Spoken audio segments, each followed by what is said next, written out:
What is up, BGS fans? Kobe and Mitch here, hitter and dinger, back at you with episode 20, 200. 205. Guys, it's our weekly recap of all the NFL games, college football. I mean, guys, this is the best time of the year, at least for me and Mitch. We both love football the most. I know that a lot of our fans also love football the most as well. These weekly recaps are something that I always look forward to, and I know something that Mitch is looking forward to. He's getting more in the gambling space, guys. You know how excited I am every day to see a text from him saying, "Hey, I plays this," and I'm like, "Really? How did you make that much money?" I still don't really know. I still don't understand spread and money line. That's why. I don't, because I was just going to say I don't know what I'm doing because I placed a 3-team parlay that Kobe told me to hit up, and I said, well, that's cake. Hit it. Didn't realize I bet the spread, so I've relying on the Browns and the Bucks to win by at least 13. So double digits, baby. Woo! But come on. but yeah, I was he's getting there, guys. He still doesn't understand all the terms and stuff, but he'll get there, and it's really exciting for me. Mitch, do you want to tell him about our sponsors and what we're looking at going into this video? I could do that. I think I don't really want to talk about our sponsors because they suck ass, but I will. Wow, what's marketing, clean juice, and Hub Auto Body. Not that, because LeVar doesn't like us, but maybe he will someday. But yeah, we've got the week 1 recap coming over our Big Bear Fantasy League results, which happens to be the biggest bullshit league on planet Earth. And you will hear later in the podcast on why I just don't understand how things happen. We're gonna do a little bit of a little hot take at the end, kind of the upset of the week for the NFL pick. Do a little college recap, talk about USC, my favorite squad, with the news there. And, we say we're going to talk about those things. We'll probably talk about a whole lot of other things we didn't plan on. So, but I don't know. You ready to rock? Let's do it.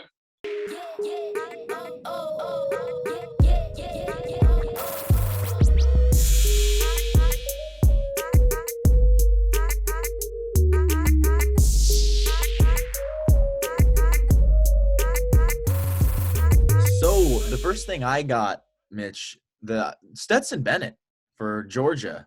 He stepped up and slung the pigskin. I was sitting there because I knew I was facing JT Daniels in fantasy, and I was like, how is he not scoring any fantasy points? And then I went and saw, he's not playing today. Well, real quick, before we get, guys, listeners, just so you know, Kobe says fantasy. We do a college fantasy football league, too. It's a Debbie league. So if you guys don't know, that's what that is. Anyways. Yeah, so I mean, I was looking at that. I was like, how the hell is he not scoring points? But there was a 78-yard touchdown catch, and I'm like, Stetson Bennett is slinging the pigskin for the Bulldogs. That team, I think they might be in the college football playoff, dude. I think they could. Well, I think, yeah. I mean, they've got a chance to run the table, and if they run the table, they'll meet Bama. They'll both be undefeated, going to the SEC championship, and then either way, whoever wins is in, and whoever loses is in. So. Well, that's the thing. I mean, they'll see them in the SEC championship. That was something I wanted to ask you.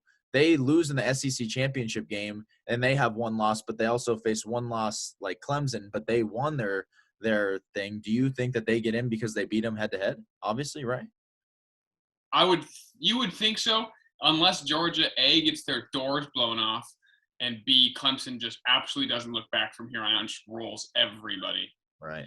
But it's college football playoff. I mean, is it really a college football playoff unless there's 2 SEC teams in it or a Notre Dame team that says, hey, we're here to fucking lose by 50 in the first round?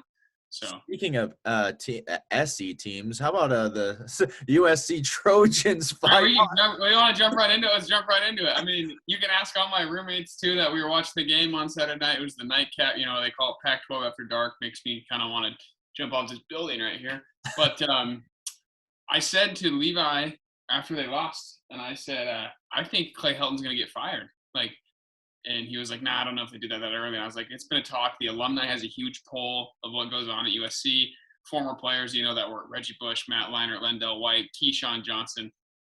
All those guys are tweeting literally like, USC's behind the 8 ball. There's just nothing there. And I agree. If you watch them play, obviously I watch every game and stuff. There's just no sense of urgency. It's like they just show up and they're like, we're USC. We're going to roll out these guys and we're going to do this and we're going to do that. It's like, when I watched UCLA beat the brakes, I mean, they won by, I think, 14 over UCLA, but they controlled that entire game. It was attack. Just looked so much like a complete football team. And LSU. USC just when they beat LSU. You said And it's like, UCLA beat UCLA. That's why I had. oh, sorry, yeah, UCLA and they beat LSU. I think it was by 14, but it felt like it was 35. And I mean, just watching USC against San Jose, like the reason they won, and I think they ended up winning 30-7, but it was only 13-7 going to the fourth quarter. And their defense had a couple pick sixes, but like when I watched them play Stanford, it was just like, it looks like whatever. We're just kind of here. And Clay Helton, don't get me wrong, he's a great coach. He's a really good guy. Like he provides really good positive vibes, I guess you want to say, but like that's not what you need for a perennial program that's second, I think, all time in national championships. It would be first, but they, the scandals and stuff, they took them away and stuff like that. You need somebody that's in there to recruit, stop letting players get taken out of California that go to Oregon instead, like Kayvon Thibodeau and stuff like that. Like, so I don't think they're going to hire somebody right away. I think it's going to be after the season, and that's what I heard today too when I was listening to more interviews and stuff about it. But I mean, I'm not surprised. I'm upset that they lost to Stanford. That's a shitty Stanford team, and USC is obviously one of the most famous programs of all time. But it's just like it just looks like when you watch them play, it's just like, yeah, we're here. If we beat you, we beat you. If we lose, we lose. Like that's what it feels like if you watch it. I just don't feel like. I mean, they have the number one recruit in the nation, Corey Foreman, defensive lineman, and he's not even playing. Like I don't understand. Like he probably got a scandal out for something. I don't know, but he's just like Nick Saban, like.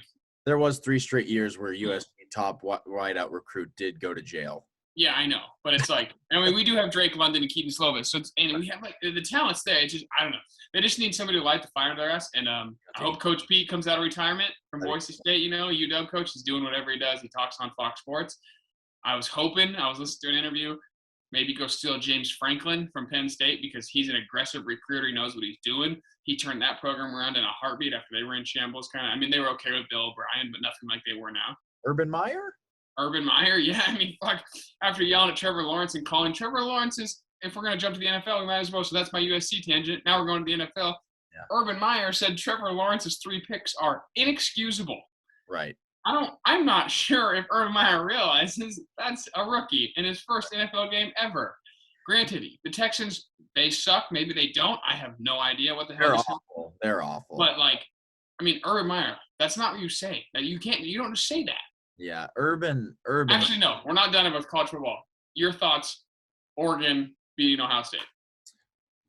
Very impressive. But I think it showed how weak that Ohio State defense is truly rather than how good Oregon is offensively because they ran the same play, run left the whole time. Literally, It was like Madden. It was like halfback stretch. You're pushing the whole line to the right. You're running back left, and they couldn't stop it all day long. It's like when you run on me in Madden. I'm so bad at it. Exactly. And it just – I felt like nothing that – like even the middle linebacker, like how do you not know after so many different times they ran the same plays over and over? It wasn't anything different, and they just scored on that same play with Verdell every single time. Yeah. And Troy Franklin, honestly, he looked really good. I mean, those RPOs at the very end of the game to seal the deal – he looked really good. But Verdell's legit too. Verdell's the real deal. I think, and so is that Dye kid. He's just, I mean, he's not going to have any NFL future, but he looks okay. He looks like Walmart version of any running back. He doesn't wear any gloves. He doesn't wear anything. He looks like he doesn't even have muscles. That guy's just a little tank. Yeah. Well, speaking of tanks, Ohio State's running back, I think his last name Washington, maybe the starter, number 28. Travion Williams, yeah. Williams. Oh, there's Trayvon Henderson. Yeah, Trayvon. I forgot. Mayan Williams, that's his name. Yeah, he's 5'8", 225.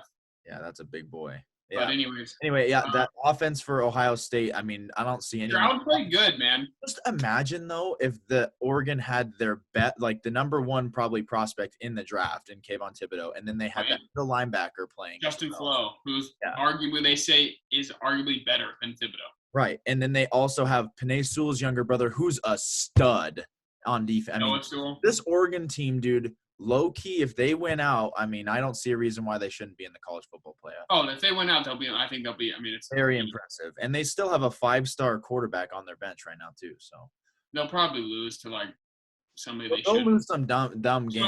Stony Brook will get in this week. Do you think that this – for Fresno State, do you think that makes them better, or do you think it was a look ahead for Oregon? I kind of think it was a look ahead. I agree. I think it was a look ahead, but I also think Fresno's better than people think. Right. They returned a lot of guys. Hey, go. And then the only other college game I want to – UTEP. Boom. Can I? Oh, yeah, Bronco. Yeah, I mean, that's a layup. Yep. Good one this week at home against Oklahoma State. That'll be interesting. Oklahoma State's not what they were. Obviously, last year they lost, They didn't Chuba. They score a lost single Thailand. touchdown in the first half against Tulsa. They what? They didn't score a single touchdown in the first half. So, I mean, it could be a bloodbath, or who knows? Who knows who shows up? The only other game I want to touch on college-wise, obviously, before we jump really into the NFL stuff, I don't think Texas is back, and I don't think they're going to be back. So, there you have it. Arkansas getting the job done. I don't think Hudson Card is that good either, unfortunately. Yeah, I know. Bijan Robinson's really all that team has. I don't know. To me, Bijan's amazing, but he can't do anything with that rest of that team that they have. I don't think they have any passing attack at all, and I don't think any of their quarterbacks are worth the shit, to be honest with you. Oh, also, big win for Iowa. The Hawkeyes jumping out in front of Iowa State. Brock Purdy played so bad. Yeah, Iowa State is just a fluke, dude. I'm going to be honest. I'm not going to lie. If it's not Ohio State, anybody from the Big Ten is a fluke. Yeah, I don't know. Iowa, you're not telling me Iowa is going to beat Oklahoma or they're going to beat Clemson or Alabama. Like, dude. Yeah. It's a great story, and I love watching them succeed because it's, just a bunch of 3-star athletes compared to 5-star guys at other schools. And it's really cool to see them be good. But hardworking, blue-collar type guys. There you go. Farmers, man. Get them going. Get the corn going. I don't think there was anything else on college football besides Notre Dame. The way they lost was the most funniest thing I've ever. Did you see how they lost? Notre Dame won. No, Florida State. Sorry. Oh yes. Jacksonville State, the Hail Mary. Oh my God, that is the worst. He needs to lose his job. Mike Norvell? He needs to lose his job, dude. He said his post game this isn't gonna stop us. This isn't slowing us down. He said that he thought that they were going to run one more play to get into field goal range to tie it up. That's why they ran a basic defense instead of prevent. And how are you going to run a play in 5 seconds and get to out of bounds? No way. Where they were at. They were at the third. Dude, that is an awful call. You go prevent 100% all the way. That is the worst way to lose to an FCS school that got slaughtered by UAB week 1. You remember that? Oh my gosh, that team couldn't move it up and down the field. They didn't score a touchdown against UAB. It was 31-0. Well, he was just, Mike Norvell's doing his thing. They're getting back on track. Awful. I don't think anything else. Yeah, I don't know. Looking ahead to next week, I think Auburn plays someone. Penn State. This weekend? Yep. Who do you think wins that matchup?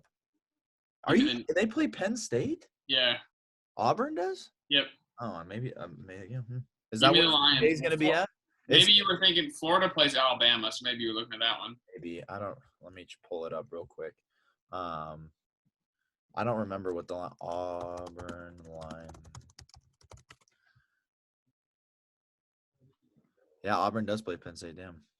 I think it's a pick 'em. I think it's a pick. College game day will be. Penn State Nittany Lions are 6.5-point favorites going into the game. Auburn wins this game, dude. I don't think so. I think Bo Nix is terrible. Dude, they've done is slaughter two. They have 2 really bad teams, I guess. Yeah, okay. Relax with them. Who'd they just play? They played like an all-black school. One of those. What are they? HBCUs. Yeah. Who was it? I don't know. Alabama State, maybe, or something like that. Yeah, I think that's right. Yeah. But 56 or whatever. Anyway, let's get into NFL. All right. So, what do you want to start off with? I already talked about the Trevor Lawrence thing. That's embarrassing. Well, I want to start off first by saying the Broncos are 1-0. So Super Bowl bound. Here we come. Danny Dimes got absolutely swallowed up by that defense. Teddy Bridgewater did impress me. We only punted the ball twice. Did you know that? We only punted the ball 2 times. And Melvin Gordon, he had that nice little 70-yard touchdown run. Will it happen? Yeah, it was nice. That was nice. Will he do it? No, probably not. Javonte, really impressed with him. His stats may not show it, but they gave him a lot of work. So those of you fantasy owners that have Javonte, you're in good hands. Well, you can't look at it like – don't sell your stock on Javonte. Melvin broke a 70-yarder. That's where he got all his yards from. Like, Javonte outpaced him in carries and stuff like that too. Like, obviously, Melvin, hats off to you for hitting that seam and breaking a 70-yarder. But I agree with you. Javonte looked good. They looked good in general. Teddy looked really good. We didn't have Bradley Chubb out there, and we still swallowed him up a little bit once we get that extra edge rusher. It just sucks to see Jerry Jeudy. hurts the heart, but I know he'll be back. The best thing, I guess, is that he didn't break his ankle. What does suck is he's going to be, but we do have a really deep wide receiver room, No so doubt. that's a good thing. I Yeah, just think say go Broncos. That's all I wanted to say. it's just tough because Judy, it's a high ankle sprain, and like I don't think he'll be 100% until next year. Like Yeah. those things just suck. Like, and the way he plays football, he's like so shifty, and he moves his body, bends in such weird ways because like how he just runs routes. Mhm. Like I don't know, man. You look at Michael Thomas; he had to get surgery, and like it took forever for his ankle. He's not even back, obviously.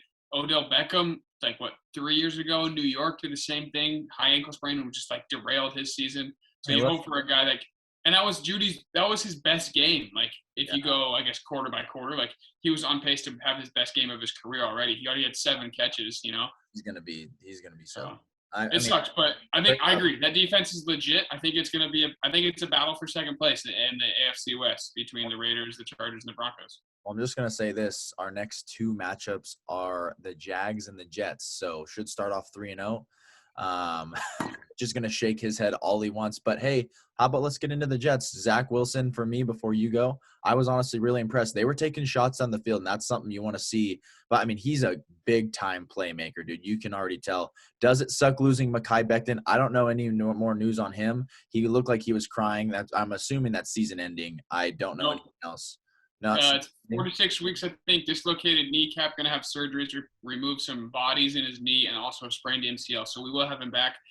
But I, oh man, he is like he's almost like too big to play football. You know, really it's freaking. hard to stay healthy at that size, and he's legit. But That defense was also really What? impressive, to be honest. The defense looked a lot better than I thought it would. I don't know whether that was just your boy Sam Darnold's woes or what it was, but they locked him up pretty good, I thought, to be honest. They held up, Yeah. what, 24 points? No, 19, I believe. 19? 19, yeah, 19 to 14. Oh, yeah. Um, Yeah. No, I agree. Zach Wilson, I mean, my favorite team, obviously, and he started off like a bag of shit, not going to lie. I will say Shaq Thompson, that pick, I don't think if you gave him that 50 times, he makes that catch 3 times. Just one-handed out of the air to pick off Zach Wilson. Get the first one out of the way, though. That's what we want. See you later.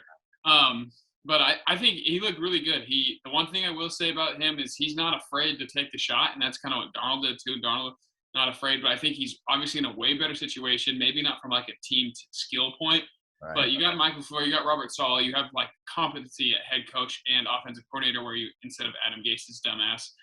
But I think he looked good. He settled down in the second half, and he almost brought us back to win.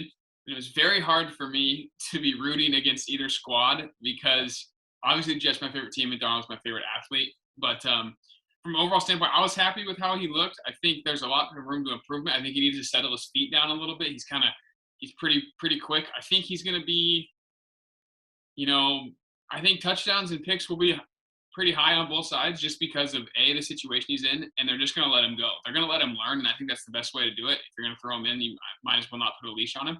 So I was happy with it. Obviously, we're the Jets, and we got a lot of work to do. But on the other side, real quick, touch on Sammy D. He looked a lot better. Did he play like perfect? Absolutely not. Did he play good? He played really good, I think. Also helps to have the best running back in football, the check down blanket. Skill position player. Yeah, arguably. Yeah, I mean he is. You could pretty much mark Christian McCaffrey down for 200 yards. Did you know that he had the second most fantasy points and he didn't even score a touchdown? Yep, 9 catches for 98 and what? 87 on the ground or something. And 16 carries for 87. So Darnold threw some really good balls, though. Him and Robbie Anderson connected for that touchdown, just like old times. I was happy with both sides. Like I said, I'm not going to sit here. I'm going to be rooting for both. I'm happy with the outcome either way. So, but no, I think Wilson's got definitely some things to improve on. But from first game, settling down, throwing 2 touchdowns late to bring us back and get us within a touchdown, pretty happy with it. The run game sucks, though. We had 48 total yards, so that was bad. We knew that was going to happen, though. Yeah, but anyways, so that's our Jets tangent. Anyways, let's move on. Moving on to someone that I was really disappointed in, Aaron Rodgers. That was one of the most, boring, non-exciting, such a lull. Like, he didn't look like he gave a shit, to be honest with you. Like, Yeah, and I don't know if that was just like a first game. I mean, that's what happens when you don't show up to any mini camps and all that stuff. I don't know. I don't know what's going on. Maybe he doesn't care. I don't know. I remember last year almost like the same exact game happened last year when they got the shit kicked out of them by the Bucks. And once they knew they were going to lose, they just kind of like stopped caring. Right. But that's really freaking annoying when you have Aaron Jones on your fantasy team. 100%. But yeah, I don't know. I wasn't impressed. But one person we are impressed with that me and Mitch are huge fans, at least me, Jameis Winston is the most fun player in football to watch. He is so amazing. Everything that he does post-game, before the game, during the game, he is one of the most fun football players ever, I think, in my opinion. The guy had 5 touchdown passes. He doesn't know what – remember, did you see that thing where he was talking about what his coach said, and then he's like, what did my coach say? My coach what did my coach say? Like, he's just such a character, dude. He is. I mean, it's good to root for him, too. He can see. Jameis can see. He hasn't thrown a pick. He's 5 touchdowns and 0 picks. I mean, it's I will say, you got to admit, granted, they had great field possession because the defense 100%. Shit all over Rodgers. But, I mean, 18 pass attempts and 5 touchdowns. Like, I don't know if we can sustain that, but, I mean, hell, good to see that. He can see. Don't let the man get his eyes fixed. Obviously, the league's going to learn the hard way. Well, I mean, he's going to have to throw 5 picks next game just to go even like he was before the LASIK. So, I mean, he's on a good start. But, yeah. He's got 6 in him next week. I don't know if you wanted anything else on that game, but I just want to say that I'm disappointed in Rodgers. I think they're going to be fine. That's my Super Bowl pick. I think he's going to realize – I mean, he's the best – I don't even want to say that. He's one of the best quarterbacks in the NFL. He started last year. I think they're going to be fine. They were way too skilled not to be fine. But shout out to the Saints for coming out and kicking their ass. Like, that's what it was. Real quick, let's jump back a couple days. I think the verdict is out. Dak is back. Dak is back. Dak is fucking back. I've talked to so many different people about this. He looked absolutely amazing. There was nothing that he really did wrong. I mean, he had 1 interception, but for those of you that didn't watch the game and just check box scores, that was on CeeDee Lamb. He should have caught that pass at the 50. He looked amazing. The red zone offense probably wasn't the best. That's one thing that you could knock on him or Kellen Moore, whoever you want to put it on Zeke for not being able to juke out of safety. But to be fair, though, Zeke was pretty much asked to be a lineman that whole game because they knew they had to pass the score. I mean, 58 pass attempts. I think his shoulder's fine. Yeah, no shit. So, but yeah, shout out to him. Amazing. We'll talk about the Cowboys later on in the episode, but yeah, that was very impressive for me. Tom Brady, I don't know if he's ever going to stop being good at football. That team is unbelievable. Antonio Brown's the best receiver on the team, and he's considered their 3rd option. Dude, but just comes down to it. You give Tom Brady the ball with a minute left, you're probably going to lose. Rams lived up to expectations. Matthew Stafford had like 3 bomb throws that were just like, wow. I mean, what happened? The Bears marched down the field, and I think did they score on their first possession? No, they threw a pick. Yeah, then like 3 plays later, Stafford goes 50 yards to the house, call of Van Jefferson. It's like, okay. Yeah. And then he had that big deep. I mean, that was something that they didn't get with Jared Goff, if we're being honest. I mean, he could not throw those deep post routes like to save his life. Yeah. And that's something that you get really well with Matthew Stafford. That run game isn't really there too much. Darrell Henderson, I think, is blind. I was watching. Oh my God. So one thing I also wanted to say is there's no way. I mean, they were triple teaming Aaron Donald, but is their run defense not as good as it was last year when it was 2nd in the league, or is David Montgomery the truth? I think it's a little bit of both. I think David Montgomery is actually really good, but I think what do you have? The Rams. I mean, they lost Brandon Staley, who was their D coordinator, so they're trying to mix things up there. But Montgomery's a strong physical back. He looked really good. So I mean, shout out to them. I think they need to put in Justin Fields. My take almost worked because he did play in the game. He didn't start the second half, but he did get in there a little bit. Like Big Cat said, for all those Bears fans, they just teased your dick. Hey, he's getting in there, but he's just the tip, But Rams look good. Obviously, I think the defense is going to be not as good as last year. But Cooper Kupp, you almost did it for me. You almost propelled me. But we'll touch on that in a little bit here. Yeah. But you said something I want to touch on that'll lead us to our next game. Jared Goff, not being able to throw those deep routes, but Jared Goff sure as shit can lead a comeback in Detroit. My Lord. They were losing by 28 at one point, and they only lost by 8. I would have absolutely shot myself in the face if I had the frickin' Niners minus 9.5. I don't even It know. was no, it was 8.5. Was it 8.5? Yeah, The they books, won by 8. for those of you gamblers that you saw this weekend, Vegas is already sharp as shit. I mean, the Panthers were 4.5-point favorites. They won by 5. That one was a close one. The Patriots game was close. I mean, all of these games are just right on the nose. The only one they didn't get right was my Cardinals money line plus 150. Kyler Murray is one of the most fun quarterbacks to watch. It's like he's a video game. He's in a video game. Did you see that one play, Mitch, where he was going on one side of the field, came back to the other, juked out that guy, and threw that pass to Rondell Moore? Was it Rondo or was it Kirk? Rondell. Trust me. But I mean, 6 more wins, and my Cardinals beat Mitch and his take about them not getting over 7 games. But we'll see. I do say that. I'm not going to go back on it. They look great. They look absolutely fantastic. Chandler Jones is a man. Taylor Lewan actually tweeted out and said, "Thank you for exposing me. It's only going to force me to get better." Not a good look, in my opinion. Wow. But 5 sacks, 2 forced fumbles out of one guy. So I think that will win you the game just alone. But they looked great. Yep. Kyle Murray is literally like somebody's controlling him with a joystick. No, It's unbelievable. 5 total He touchdowns. can throw it. D-Hop looked great, 2 scores. Kirk had 2 scores. Rondell Moore still pretty good. I mean, 4 catches for 60 yards for Rondell. They're good, man. It's a good offense. The defense, that's my biggest concern. I don't know. We'll see how they line up against the other NFC West teams, because that's a juggernaut for sure. Speaking of the NFC West, we got Seahawks look great. Russell Wilson is unbelievable. He'll be unbelievable for the next 9 weeks, and then he'll fall off. So yeah, probably. But I mean, hey, ride him while he's hot, because not only that, Chris Carson. I want to say Chris Carson might be like, I think he just likes to hit people. He literally it is impressive how hard he runs. He's fun to watch for sure. But NFC West 4-0. Hey, same with the AFC West. AFC West, NFC West are both 4-0. Taking down the Ravens last night. They tried so hard to lose that game. Oh my hell, dude! The delay a game penalty, and then they put the offense back out and then threw a touchdown. Just like, wow, that game. For those of you that didn't watch, you need to go back and see the highlights, because that game threw you through the fucking blender. I mean, they were about to win, get knee on the ground or whatever, and then they get stopped, and then Derek Carr throws a pick, and you're just that was not Derek Carr's fault. No, I'm well aware. Willie Snead wanted his former team to win. That's what happened. Willie lined up on the outside and said, "Marlon Humphrey, you guys got 2 in the bag." He goes, watch this. Derek, I'm open.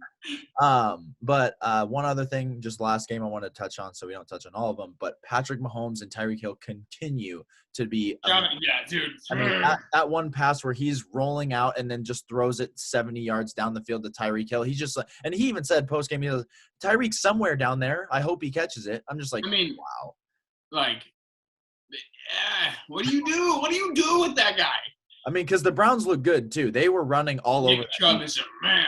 Yeah, he's also a top 5. But I mean, the question I have for you was can Baker do it when he has to come from behind? Because they were leading the whole game, and when you're leading the whole game, you can set up your offense off the run. When you're coming from behind, it's a lot harder to do that. When they were behind, you know what happened? Punt, interception. Those the 2 possessions there. They were the only time the Chiefs were leading was the final score of the game. Yeah, you're right. I don't know. That's honestly a really good question. That's something we'll have to see later on in the year. Shout out that punter kind of fucked him. Yeah, right. But I mean, like, I think who was it? Was it Tony? That was Romo, right? Romo was calling that game. Yeah, Romo. And he's like, "Well, what do you expect? You come off the bench after 2.5 hours, you don't touch, you're probably gonna drop it." I was like, I guess that's one way to look at it.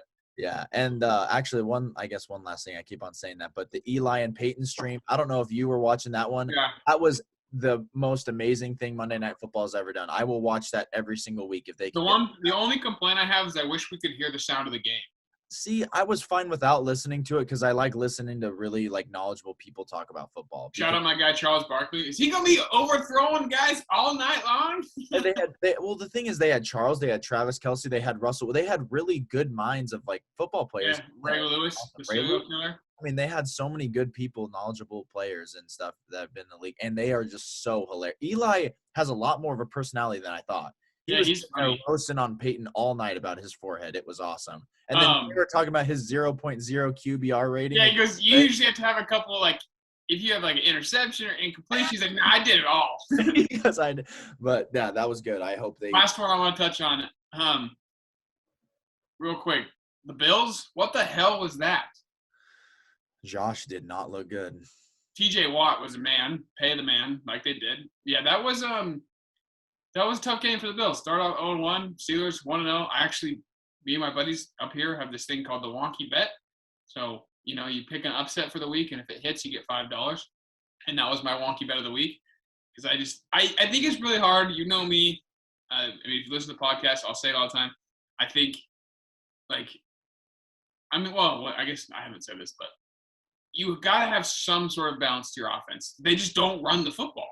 Yeah. And so, it's, when a defense is that good, you just drop into coverage. And Josh Allen's a really talented quarterback, but he can slice and dice, but, it's just really hard.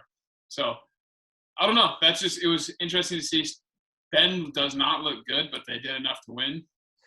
I mean, he threw for 183 yards and 1 touchdown. They won. So, yeah, hats off to him, I guess. But anything else on NFL recap? Like we said at the top of the podcast, we're going to be bouncing all over the place. We don't really have any structure to it. So structure that. Hey, off the cuff's the best way to do it, though. Yeah, no doubts about it. Yeah. Do you want to jump into a little Big Bear fantasy update? Big Bear League, guys. Let's roll into it. Mitch, I think you should talk about yours over quick for mine. I had Kyler and Mahomes. I'll probably have them all year, even though Drew and Tyler both texted me 5 times a day asking for Mahomes.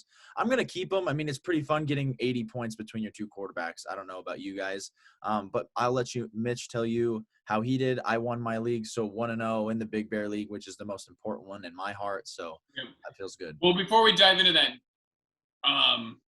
that bullshit, but we picked last week on last week's episode. We went 2-1, right? 1. Yep. We both had the Holtz. You lost the one with Pootie Ticklers. Caden edged out a W, and then me trying to go get cute and say Drew's going to beat Fens. I don't know what I was thinking, but Fens absolutely blew Drew's doors off. So right off the hinges. Right off. Yep. But I'll pull up these matchups real quick while you tell the viewers. Yeah. So week went. I don't know if you guys have been following. We obviously are very sporadic when we post and stuff. We're trying to get into a routine. We touched on it last year. My fantasy team had the worst luck on planet Earth, and I'm not saying this because it happens to everybody, injury-wise. It happens to everybody. But for me last year, I literally traded for Nick Chubb and Odell Beckham Jr. on the same day. And same day, the first day I had them on my team, Nick Chubb tore his MCL and Odell Beckham tore his ACL. That sucked. I had Raheem Mostert. I'm just going on a tangent. Doesn't even matter. Last year was a fluke, whatever. This year, I feel good. I drafted a good team. I'm looking pretty solid. Team's looking good. Well, little to everybody else that has if you're a Brandon Ayuk owner, you'll think, hey, this guy was a stud last year. Let's play Brandon Ayuk. So I started him in my lineup over Jamar Chase, over Marvin Jones, over Jamal Williams, which between those 3 players combined for almost 60 points. So about 20 a pop, and I could have put one of them. But I said, no, Brandon Ayuk's elite. He's elite. He looks like a stud last year. Brandon Ayuk had a hamstring injury that nobody knew about. So he was basically a healthy scratch, 0 targets, 0 catches. That's because the 49ers beat reporters are the worst in the NFL. Yeah, so I started him. I got a goose egg out of him. And I ended up losing by 1.3 points to Kobe's cousin, Auntie. So that means he's 1-0. I'm 0-1. But to make matters even worse, I needed 21 points from Cooper Kupp to win the game. I needed 21 points from Cooper Kupp to somehow pull off this upset after getting literally a big fat goose egg. And Cooper Kupp did everything in his power. I'm not going to hate on him because it was a great performance. 20 points. But he dove for his second touchdown of the game, and his knee was down on the fucking 1-yard line, and I didn't get the points, so I ended up losing by 1.3. That's my luck in a nutshell. Kobe's cousin has the most luck in fantasy football on planet Earth, and it might not be. You might think, oh, it's just one scenario. Let me bring you back to last year. I am winning against Kobe's cousin by 4 points. The only game left on the slate that could possibly beat me is the Cardinals and the Bills. There is 5 seconds left in the game. I am winning by 4 points or 5 points. I can't remember. I think it was 4. DeAndre Hopkins is the only player between mine and his team playing last year. You know what happens? a fucking Hail Mary to DeAndre Hopkins, in which he catches, in which I lose that week to Kobe's cousin again. So, if you ever see Team Dean and Team Anti-Storm playing each other, fucking hammer the over on Team Anti because Team Dean cannot get it done. I'm 0-1. This league fucking sucks. After Mitch's tangent, guys, going into week 2, here are the matchups right here. I will put them below. I have in my first game, I have Team Ty Hollow, aka John Felterbush, beating the Pittsburgh Steelers. Love his matchups this week. And Tyler honestly has the second most luck in our league. Amari Cooper going against the Chargers, something I really like. Travis Kelce against the Ravens, who literally, I mean, I know that Waller had like 15 million targets, but I think Kelsey's going to do just as much damage. Who do you have winning in that matchup, Mitchell? Pretty good one. Pretty good matchup. Looking at Tyler's team and the injuries he had to deal with, I am going to take Team Pittsburgh Steelers. Are we sure? I am. No, because let's just look at this. Sorry to anybody that I sound like an idiot. I have a piece of ice in my mouth. We got Zeke, Montgomery, Allen, and Robert Woods, Darren Waller, Damian Harris. I think Zeke has a bounce back week. He only had 5 points last week. Like we said at the top of the pod or mid pod, whatever that was. He was pretty much asked to be a lineman, so I think you're going to rely on him a lot more. And I think Tyler having to start Tyrod Taylor is going to be the death of him. So I think that's the reason why Tyler loses. And I think that's unfortunate that Tyler had to deal with those injuries. But I've got Ty Hollow or I've got Nicky Flesh and the Pittsburgh Steelers taking down team. What was his name? He needs to change his name. Who? Ty's John Felterbush. Yeah, but he hasn't changed it. So anyway, so we're gonna opposite directions there. What do we got next? Next is Small Peterman versus Drew Ease. Mitch. Small Peterman is Kobe's cousin. I hate with my passion. Yeah. He's favored in this matchup, 170 to 157. But again, I don't know. I'm going back to the well. If it hurts me one more time, I can't bet on him anymore. But I will take the Pulsinators in this matchup. He does have a Nick Chubb matchup against the Texans that I think he might go off for like 200 yards. I think the Texans are the worst team in football, minus the Jags apparently. But he's going to go off. I think a reincarnated Josh Allen and Matt Ryan played like ass last week. He'll probably play ass again, but that secondary for the Bucs is really depleted right now. So you got to hope that Matt Ryan can throw it 15 yards on the field. If not, then Drew might lose this matchup. But I will go with Drew Ease one more time. I'm going to do Drew Ease as well. Yep. Just solely, I mean, I don't even care if Anti-Storm had Christian McCaffrey, which he does. I don't care if he had him, Alvin Kamara, anybody else that's good at football. I'm choosing the other team because I'm so sick and tired of losing to him in the worst ways possible. So Drew Ease gets it done. On the same page there.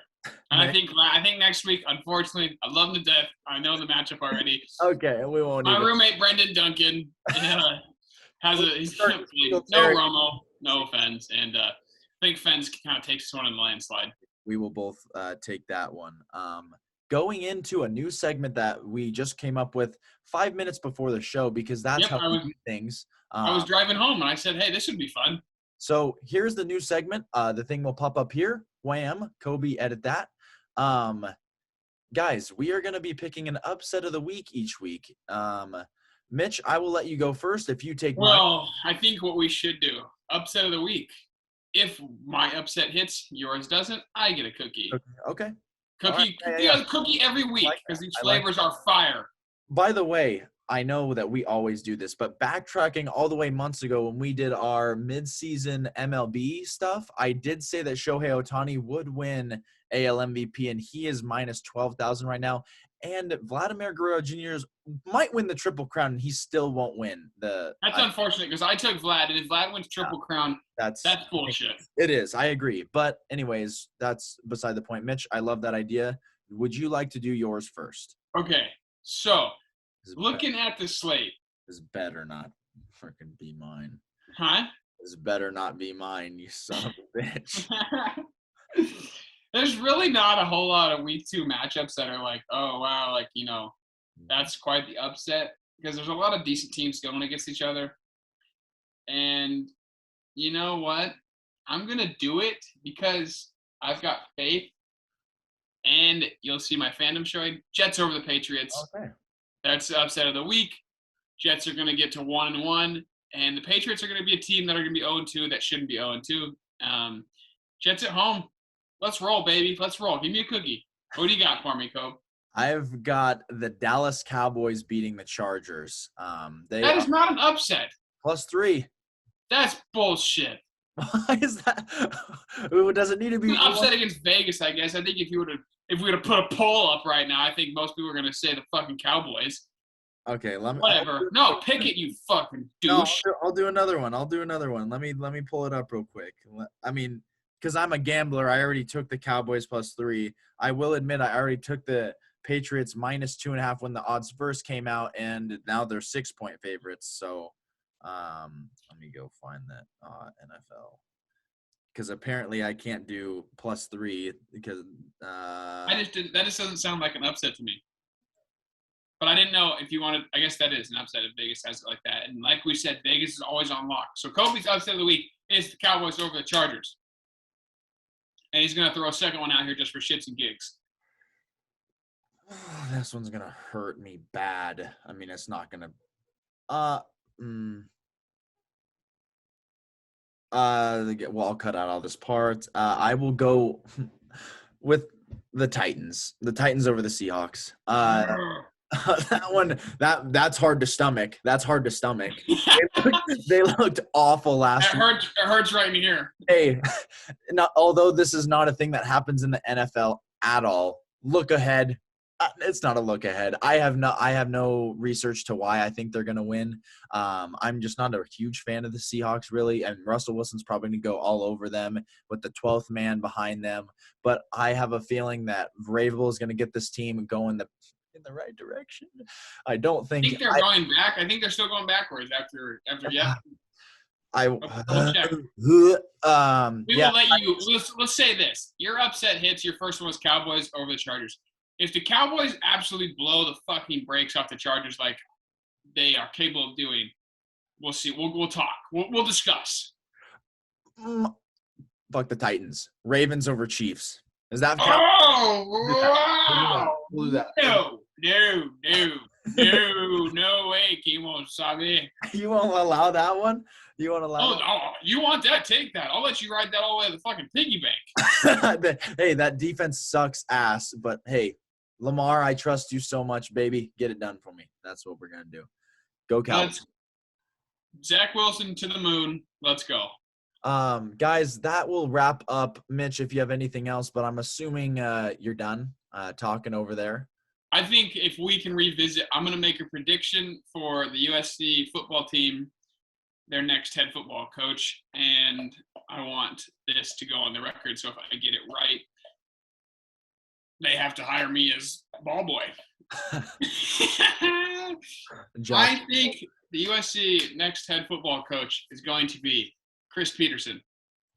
You heard it here first. Formerly of the Boise State Broncos and UW Huskies. If anybody knows his track record, put Boise State on the fucking map and restored UW to glory, taking them, I believe they were one of 2 Pac-12 teams to make the college football playoff with a very average roster, if you ask me. Jake Browning was not a good quarterback. Yikers. So, yeah. There you go. Coach Peterson comes out of retirement. USC gives them big bucks. And USC is your college football playoff champions in 2024. So Jesus. Jackson Dart is the truth. He is the truth. Guys, that is episode 20. Please don't forget to like, comment, and subscribe. Our last video will be according to Kobe. Yeah, hey, yeah, that 21. 255. But guys, I do want you guys to subscribe. Please tell your friends about us. Our last video is linked in the bio, so please go check that out. It's got Zach Wilson on the front, Mitch's favorite player of all time. How would you not want to click on it? That dude's a headband sex god. Guys, that is episode 20. We'll see you all in the next.